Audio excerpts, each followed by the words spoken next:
इसी तरह टिंडे, गाजर, मूली और दूध से बनने वाली हर चीज़ जो है ये रतूबत पैदा करती है। इसी तरह इस मिजाज की और भी जितनी चीज़ें हैं वो सारी की सारी छोड़ दें और ऐसी चीज़ें इस्तेमाल करें जिसके अंदर खुश्की वाला जो है अंसर ज़्यादा पाया जाता है। जिस तरह अंडा है, इसी तरह करेले हैं, इसी तरह गोभी है, इसी तरह गोश्त है, मछली है। ये ऐसी चीज़ें हैं जिसके अंदर रतूबत कम पाई जाती है।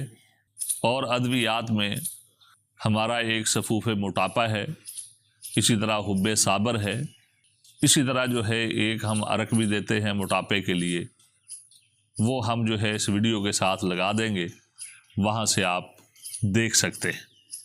अब जो है आपको मैं दूसरे मोटापे के मुतल्लिक़ बताने लगा हूँ